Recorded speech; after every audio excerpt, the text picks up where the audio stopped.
Assalamualaikum warahmatullahi wabarakatuh.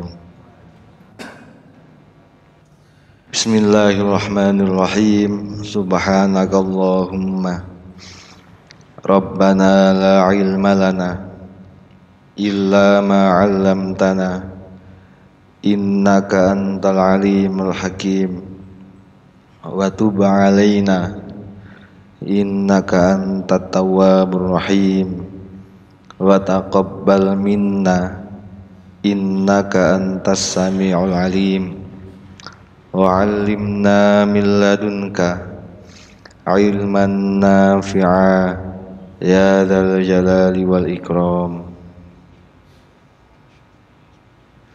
Al-Fatihah.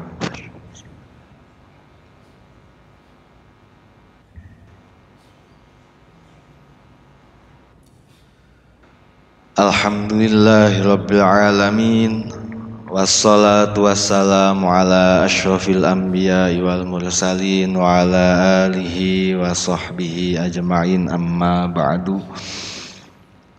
Alhamdulillah, kita kembali ditakdirkan oleh Allah Subhanahu wa taala untuk bersama-sama mentadaburi tafsiran-tafsiran daripada lafaz-lafaz Al-Quran yang telah diuraikan oleh para ulama tafsir. Melanjutkan ayat minggu lalu, pada kesempatan kali ini kita akan membaca surat Al-Baqarah ayat 248. Insya Allah nanti sampai 252. Tentu ini adalah ayat yang panjang dan tidak mungkin bisa dijelaskan satu persatu. Oleh sebab itu menyesuaikan kali poin-poin yang digarisbawahi oleh para ulama mawon secara singkat. Ayat-ayat ini menjelaskan tentang lanjutan kisah daripada Raja Thalut yang mana mendapatkan penolakan atas penunjukannya sebagai raja, dan menjelaskan juga tentang bagaimana perang di antara Raja Thalut dan Raja Jalut kemudian dimenangkan oleh Raja Thalut. A'udzu billahi minasyaitonir rajim. Bismillahirrahmanirrahim. Wa qala lahum nabiyyuhum inna ayata mulkihi ayyatiyakumut tabut fihi sakinatum mir rabbikum wa baqiyatum mimma taraka alu Musa wa alu Harun tahmiluhul malaikah inna fi dzalika laayatan lakum in kuntum mu'minin. Al-ayah. Wa qala lahum nabiyuhum. Nah, niki respon daripada Nabi Samuel Nabi Samuel terkait penolakan Bani Israel atas pengangkatan Thalut sebagai raja. Kemarin kan ditolak, wa nahnu ahaqqu. Kami yang lebih berhak karena kami yang darah biru, kami yang keturunan Nabi Musa, kami yang keturunan Nabi Harun. Sedangkan Thalut niku walam yu'ta sa'atam minal mal. Jangankan darah biru, uang saja enggak punya, kira-kira seperti itu. Walam yu'ta sa'atam minal mal, dan dia tidak diberi sedikit pun harta. Nah, kira-kira seperti itu. Kemudian direspon oleh Nabi Samuel, wa qala lahum nabiyuhum. Nabi Samuel menjawab mereka tentang tanda-tanda penunjukan Nabi Thalut sebagai raja. Inna ayata mulkihi ayyatiyakumut tabut. Bahwasanya tanda daripada ditunjuknya Thalut sebagai raja adalah tabut akan dikembalikan kepada kalian. Tabut. Nanti pertanyaannya, tabut niku nopo? Sejarah versi Al-Qur'an, sejarah nopo? Versi daripada yang tertulis di dalam kitab-kitab tafsir Mu'tabar. Karena cerita niki itu mangke sangat banyak sekali terkait cerita-cerita Nabi Samuel terkait tabut dan lain sebagainya. Tabut niku bahkan dalam satu riwayat dijelaskan sebagaimana kucing berwarna hitam. Dia niku satu pusaka, satu artefak yang berbentuk kucing berwarna hitam. Dalam riwayat lain niku kucing asli. Kucing asli berwarna hitam yang turun dari surga. Nah, kalau kita melihat film-film Mesir kuno, niku kan wonten satu dewa yang berbentuk anjing, berbentuk kucing. Nah, itu definisi tabut. Jadi banyak sekali riwayat-riwayat tentang tabut niku nopo. Tentu niki Israiliyat yakni kisah-kisah atau satu narasi yang menjelaskan tentang sejarah Bani Israel.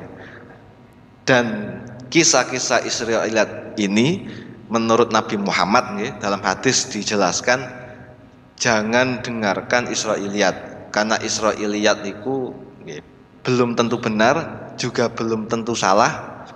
Tapi kamu boleh mendengarkan Israiliyat dengan syarat Israiliyat yang sudah dibenarkan oleh Al-Quran maupun Nabi Muhammad. Nah, niki termasuk Israiliyat yang dibenarkan oleh syariat. Dalam hal ini dikisahkan langsung di dalam ayat Al-Quran. Macam-macam, wonten cerita Israiliyat Nabi Dzulkifli niku naik naga. Nah niku duka bener napa mboten? Israel ya. Karena nopo kalau gerhana niku tanda-tanda keburukan, bencana. Lah ini kan Israiliyat yang hendaknya dihindari dihindari. Dijelaskan bahwasanya tanda-tanda ditunjuknya Raja Tolut sebagai raja adalah tabut dikembalikan lagi. Tabut niku nopo? Tabut niku as-sunduk kana fihi suwarul anbiya. Tabut niku satu kotak satu tempat penyimpanan yang terbuat dari kayu yang dilapisi oleh emas, yang di dalamnya itu terdapat gambar-gambar para nabi. Jadi wonten lukisan-lukisan wajah para nabi. Yang mana pusaka-pusaka yang ada di dalam tabut itu mulai zaman Nabi Adam sampai zaman dalam konteks ayat ini adalah pada zaman Nabi Samuel. Nah, sedangkan sunduknya, tabutnya niku, wadahnya niku sudah ada sejak Nabi Adam. Dan kota ini niku selalu dibawa oleh Bani Israel untuk mendapatkan ketenangan, yang kedua untuk memenangkan peperangan. Nah, ketika perang menang dengan cara membawa tabut. Dados tabute niki diotong-otong nggih, dibetok. Nek sak mangke niku kados jimat nggih, jimat. Faghalabat humul amalika. Kemudian tabut niku dirampas nggih. Ketika kemarin dijelaskan bahwasanya pasca wafatnya Nabi Musa, Bani Israel niku diserang nggih. Mendapatkan invasi, dijajah kali bangsa Amalik, yang penjajahan tersebut puncaknya niku pada Nabi kemarin sinten niku terakhir niku nggih. Nggih, kemarin niku nggih pokoke terakhir niku nggih maksudnya. Sebelum niki Ilyasa. Pada zamannya Nabi Ilyasa, kemudian Bani Israel mengalami kekalahan. Setelah kekalahan, semuanya dijarah, termasuk tabut. Tabut niku dijarah oleh bangsa Amalik, dan kemudian tabut niki digunakan oleh bangsa Amalik untuk berperang. Yastaftihuna wa kanu yastaftihuna bihi ala aduwihi mayuqaddimunahu fil qital.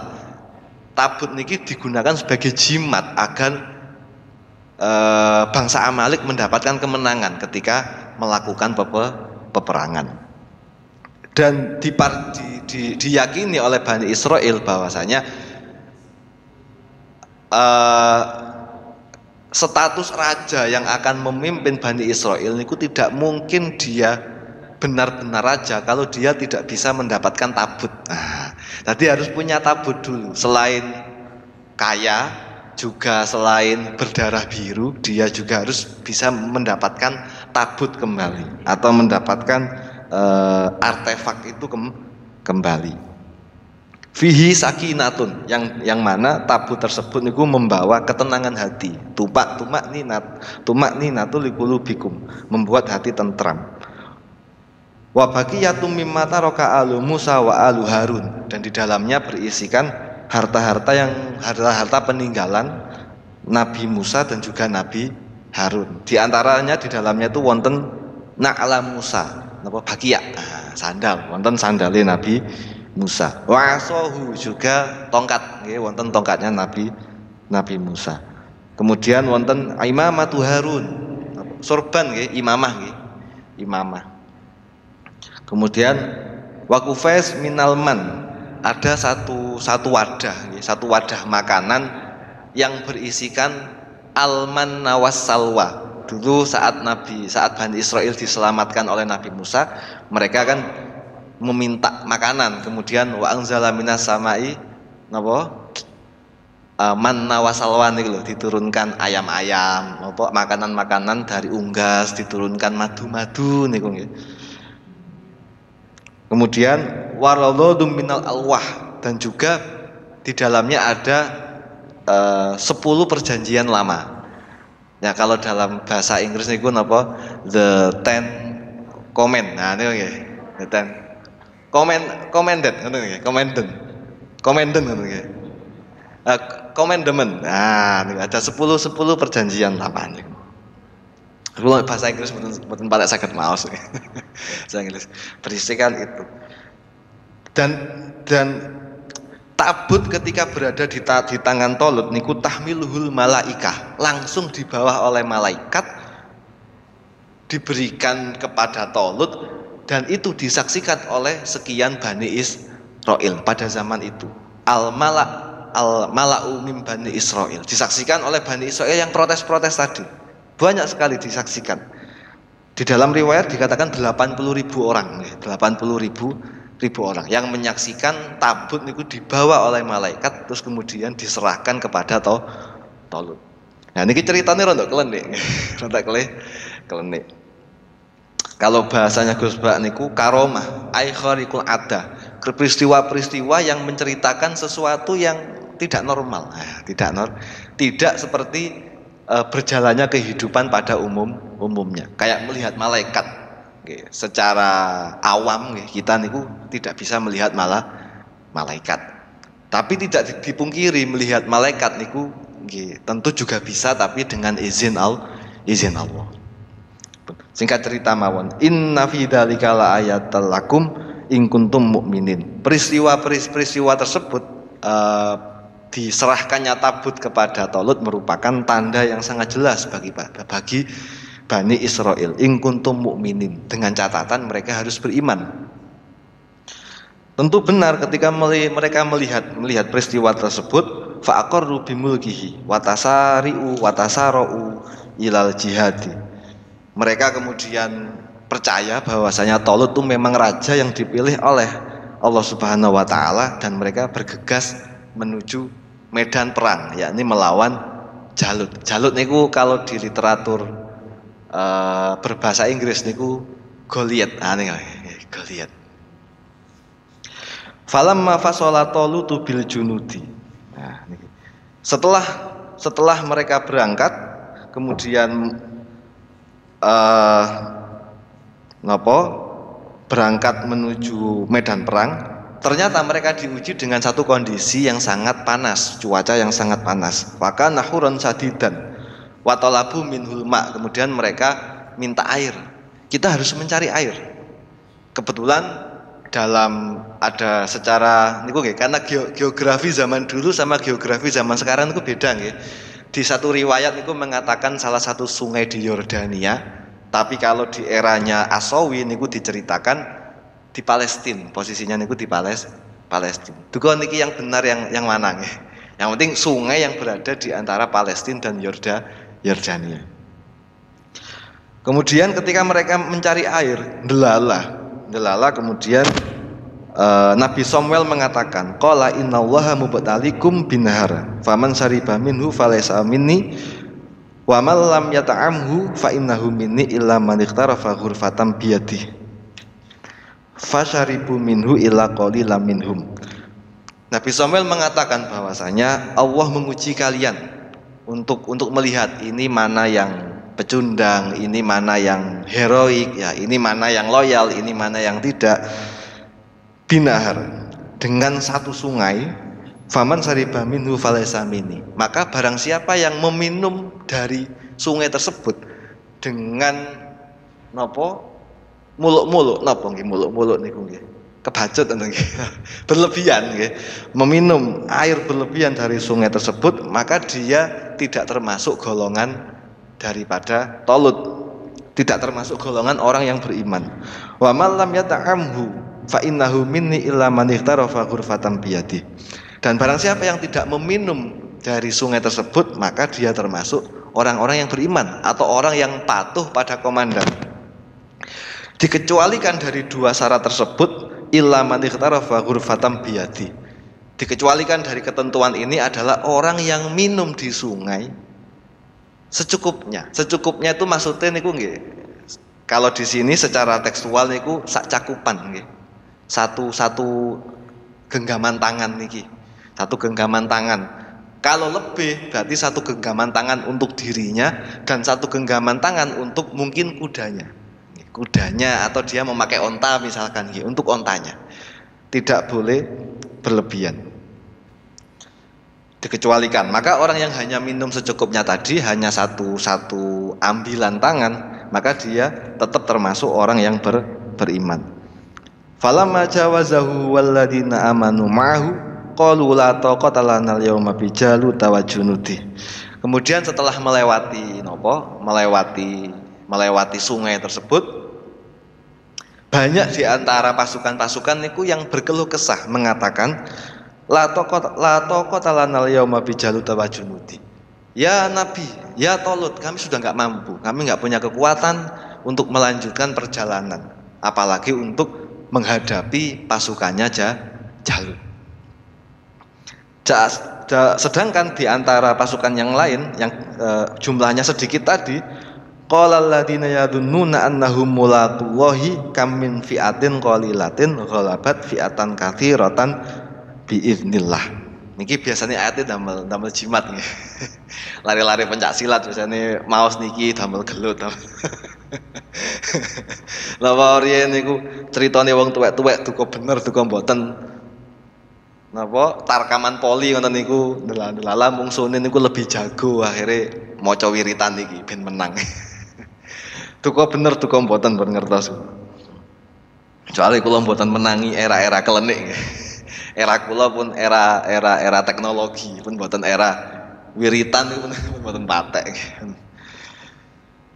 Di antara mereka yang meyakini bahwasanya mereka itu beriman mengatakan, masa bodoh, kami nggak punya kekuatan, nggak masalah. Banyak kasus kelompok yang lemah, kelompok yang sedikit niku memenangkan peperangan ketika menghadapi kelompok yang besar. Dalam sejarah mengatakan riwayatnya niki awal jumlah daripada pasukan Talut niku sekitar 70.000 hingga 80.000. Setelah diuji dengan sungai tersebut, kan jelas capek gitu. Setelah melewati pegunungan panas, ternyata nggak boleh minum, kan ngersulo. Akhirnya banyak yang mengundurkan dari perang sampai jumlah pasukannya tinggal 4.000. Di dalam kitab ini, di kitab Asawi diterangkan, boten 4.000 tapi salah samiatin wa bud'ata asyara rojulan. 300 sekian belas. Jadi jumlahnya itu hanya 300 sekian belas. Berarti sekian belas niku berarti antara 311 sampai 319. Ten gene nek terus Gus Ba kira-kira 313 padha ambek pasukan Badar. Berarti 313 menurut tafsir Asawi atau 4.000 menurut tafsir Asudi melawan yang jumlahnya puluhan ribu. Nah, makanya sampai tiang-tiang sing beriman niku mau mengatakan kam min fi'atin qalilatin ghalabat fi'atan katsiratan. Kita walaupun sedikit nggak masalah. Toh banyak kasus kelompok yang sedikit memenangkan peperangan. Kados napa sepak bola nggih, beberapa kemarin kasus niki Manchester City kan 7 pertandingan apa 8 pertandingan kalah nggih. Melawan baik klub kecil maupun klub besar. Ini kan kita termasuk kampin fi'atin qalilatin. Wallahu ma'as sabirin. Sungguh Allah bersama orang-orang yang bersabar. Walamma barazu li Jalut wa junudi. Dan ketika mereka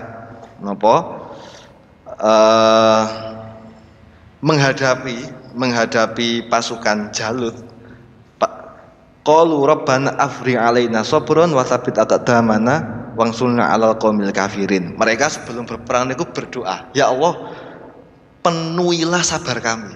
Nah, jadi upayakan sabar kami enggak habis nih.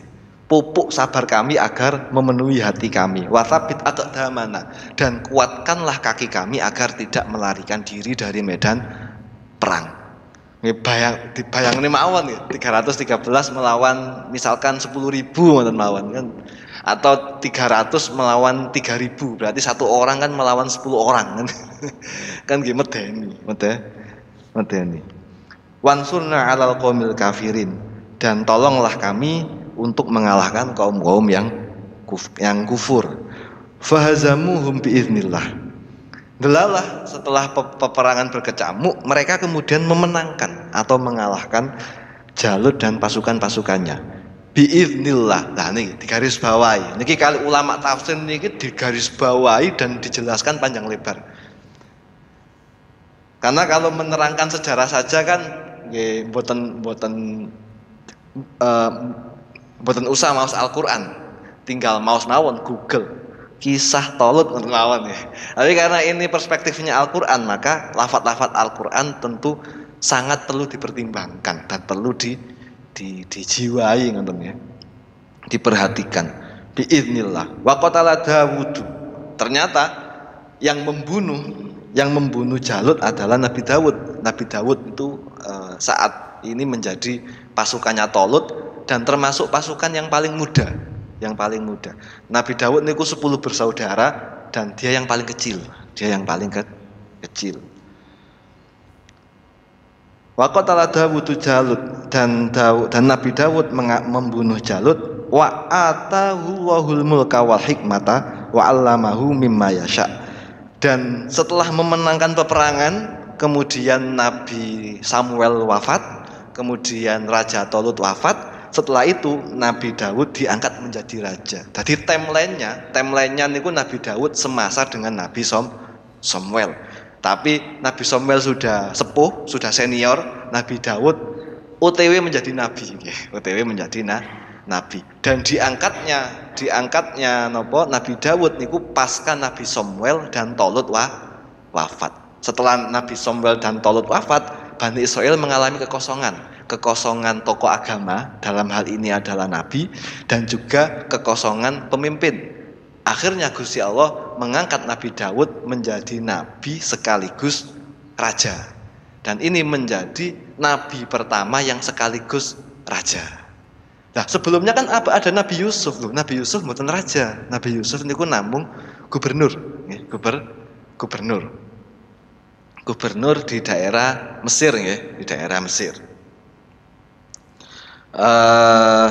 Setelah itu nggak ada lagi. Nah, pertama kali Nabi yang juga merangkap menjadi raja itu Nabi Dawud, kemudian disusul oleh putranya Nabi Sulaiman, nggih. Leres nggih? Disusul oleh selanjutnya Nabi Sulaiman. Diangkat sebagai nabi juga sebagai raja. Wa 'allamahu mimma yasha, dan kemudian Nabi Dawud niki ayat yang wa atahu wahul mulka wal hikmata kali wa 'allamahu mimma yasha niki timelinenya berbeda. Kalau yang wa atahu wahul mulka wal hikmata itu pasca peperangan. Kalau wa 'allamahu mimma yasha niku sebelum peperangan. Lah kok ngonten duka. Ulama tafsir dawuhe ngonten nggih, kula namung membaca. Kula namung membaca. Walau la taqwahin nasa ba'dhum bi ba'din la fasadatil ardu walakinnahu fadl alamin. Seandainya Allah tidak membela Bani Israel, menolong Bani Israel ba'dhum bi ba'din dengan sebab kelompok kecil tadi. Napa? Fasyaribu minhu illa qalilam minhum, satu kelompok kecil yang patuh tadi. La fasadatil ard, maka peperangan akan dimenangkan oleh bangsa Amalek.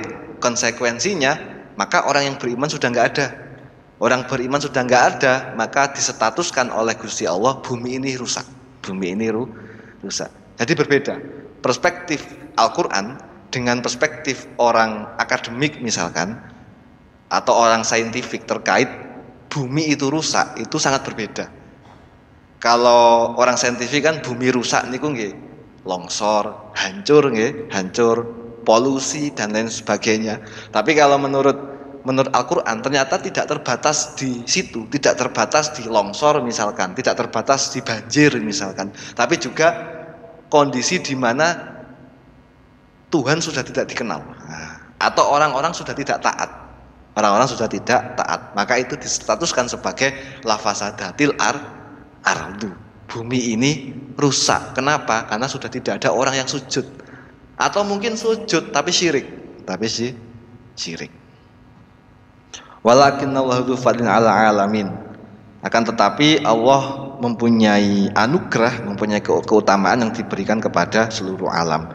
Tilka ayatullahi natluha 'alaika bil haqq. Semua kisah-kisah tadi dari minggu kemarin ayat 240 sekian sampai ayat ini merupakan tanda-tanda Allah yang diceritakan oleh Allah langsung.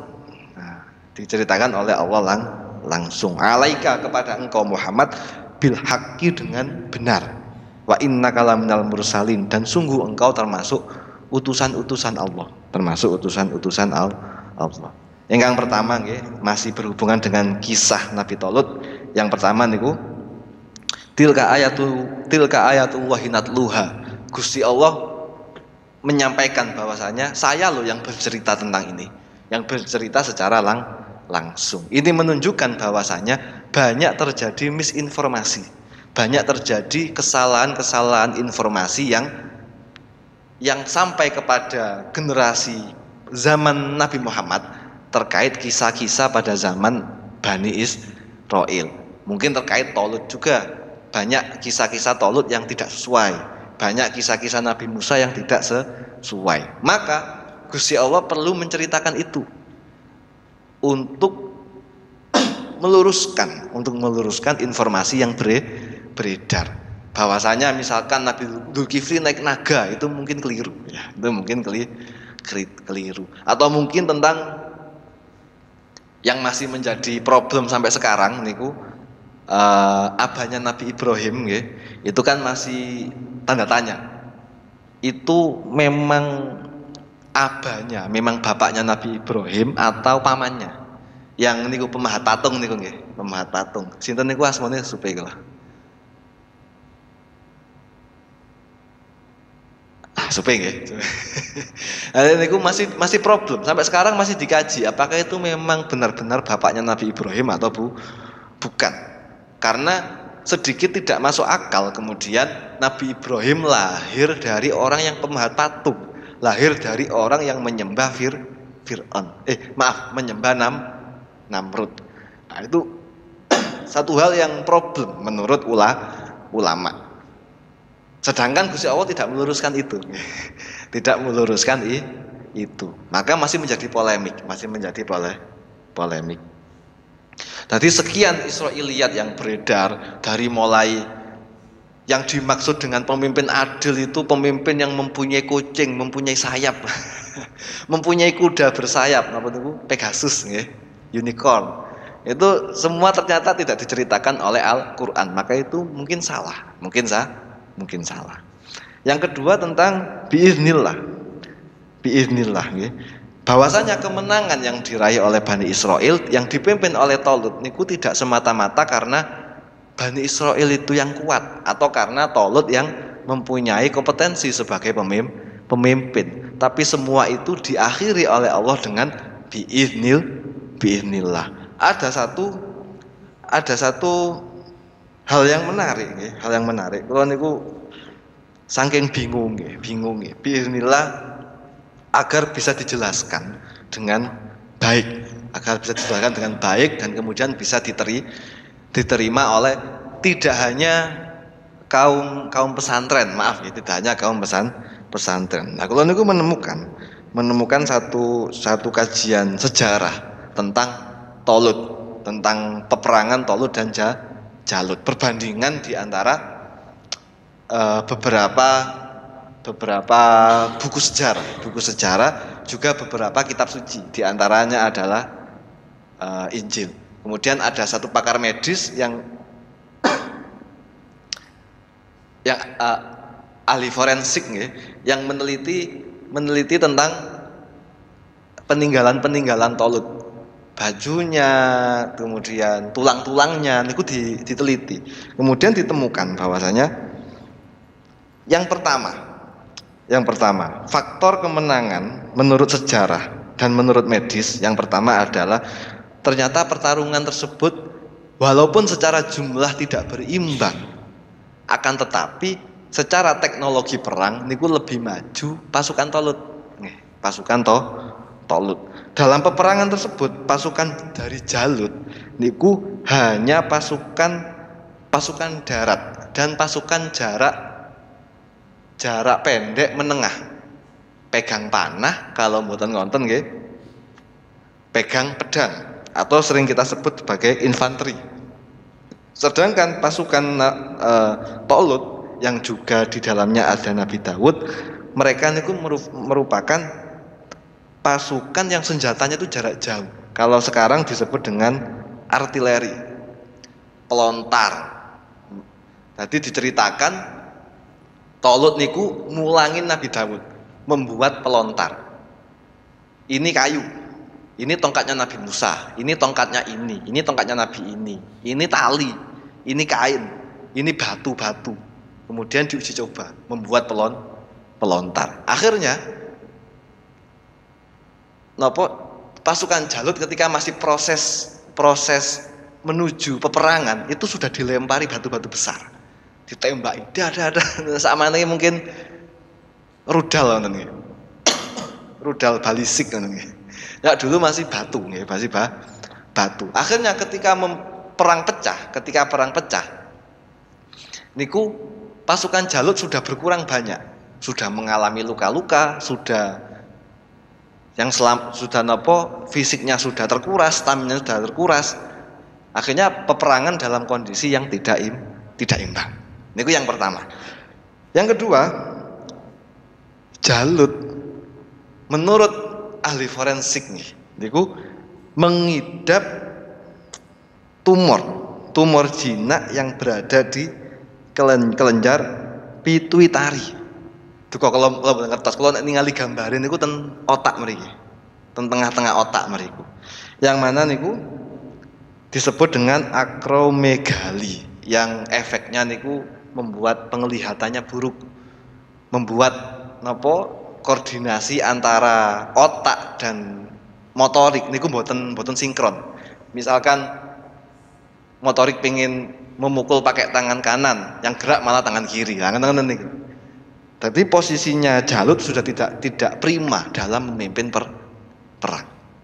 Nah, niki cukup bener napa mboten nggih? Yang jelas satu jurnal yang menjelaskan tentang ini mendukung bagaimana Gusti Allah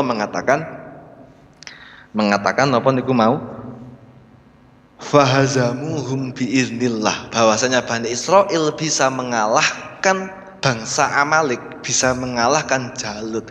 Niku tidak semata-mata memang karena teknologinya bagus, karena memang mereka hanya kuat, mboten, tapi karena mereka diberikan kondisi-kondisi yang menguntungkan. Sami kali misalkan kenapa kemudian Hiroklu niku lebih dikenal dengan Hercules. Tapi kalau menurut menurut guru kula ingkang nate kuliah di Mesir, Hercules yang bernama Heraklu yang ditaklukkan pada zaman Umar bin Khattab kali Hercules di mitologi Yunani itu berbeda. Heraklu sebagai panglima Parsi yang sangat kuat saat itu hampir nggak bisa dikalahkan. Kenapa kok bisa dikalahkan oleh Umar bin Khattab dengan jumlah pasukan yang relatif kurang, kalah banyak, dengan stamina yang kalah banyak, dengan pengaruh yang kalah kuat. Ternyata saat itu Heraklu sebagai pemimpin perang itu sakit. Ternyata itu sakit. Kalau terjemahkan penyakitnya namanya itu biduren. Jadi batanya itu gatal-gatal, terus bintul-bintul dan keluar nanah. Dan itu membuat dia tidak bisa memimpin perang dengan prima. Dan ketika di tengah-tengah peperangan ternyata terjadi badai pasir. Sekejap, hanya sebentar. Yang itu membuat beberapa pasukan Parsi niku mengalami kerugian ya, karena kena badai, dan Heraklu niku jatuh dari sekedupnya, dari onta yang dinaikinya. Ketika jatuh dia cedera, nggak bisa bangun. Nah, kemudian itu dibunuh oleh salah satu pasukan umat Islam yang statusnya adalah budak. Ternyata banyak sekali faktor-faktor X yang kemudian itu bisa disebut dengan biiznillah. Tanpa itu tidak mungkin kemudian Umar bin Khattab memenangkan peperangan. Yang paling fenomenal itu tentu perang Badar nggih, Badar. Dikisahkan orang kafir niku mati sebelum terkena pedang. Dan itu dibuktikan mayatnya nggak ada sayatan pedang, tapi dia mati. Dia mati. Dan itu disaksikan oleh semua pasukan yang mengalami perang itu. Nah, itu kan termasuk biiznillah. Yang terakhir sedikit mawon tentang fasyaribu minhu illa qalilam minhum, kemudian disambung dengan walau ladafullohin nasa ba'dhum bi ba'din lafasadatil ardu. Bahwasanya Gusti Allah niku mempunyai sunnah, mempunyai kebiasaan menolong sesuatu atau memberikan keberkahan kepada satu kelompok itu hanya karena ada kelompok kecil yang taat. Karena ada kelompok kecil yang taat. Misalkan seperti tadi, dari 70.000 pasukan yang kemudian hanya tinggal 4.000, yang mana 4.000 ini orang-orang taat. Kemudian 4.000 ini dimenangkan oleh Allah Subhanahu wa Ta'ala. Dan kemenangan itu dirasakan oleh seluruh Bani Israel, tidak hanya 40.000 orang ini. Ada satu kisah yang menerangkan bahwasanya Nabi Muhammad niku didhawuhi kali Gusti Allah. Seandainya tidak karena kamu berada di situ, maka penduduk situ akan saya azab. Maka hanya karena ada Nabi Muhammad di situ, satu orang, itu bisa memberkahi satu daerah atau satu kelompok. Kemudian dilanjutkan oleh satu hadis yang berbunyi bahwasanya Gusti Allah itu mempunyai kebiasaan mensolihkan. Nah, innallaha la yusliha bi solahil rajuli waladahu. Sesungguhnya Allah niku mempunyai kebiasaan mensolihkan atau memberkahi seorang anak melalui atau dengan sebab solehnya orang tua.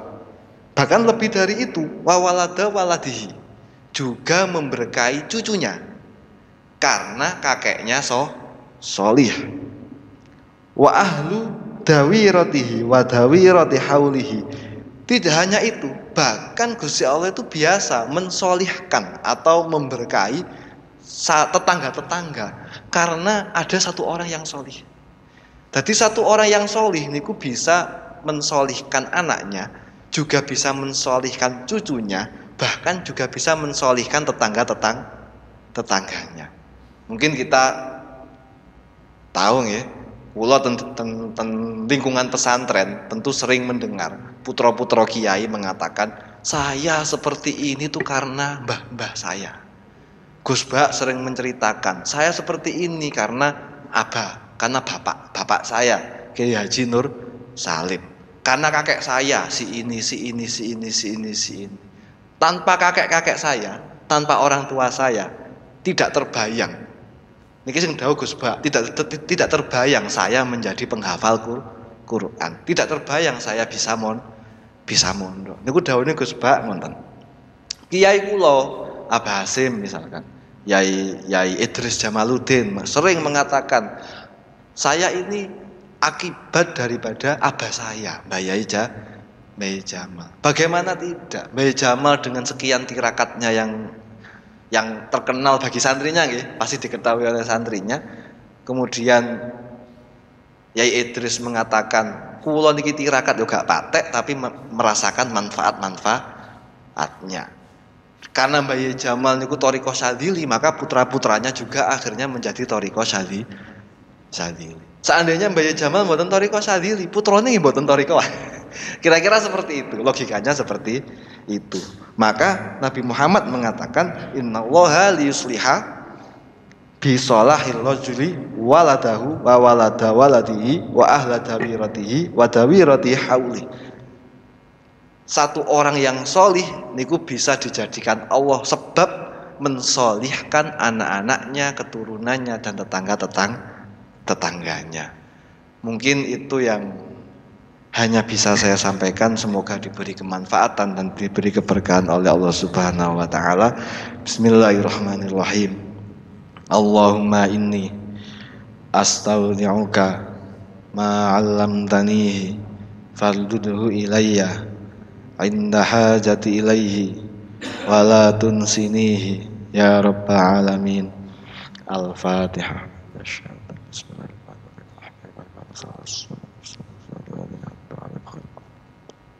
Assalamualaikum warahmatullahi wabarakatuh.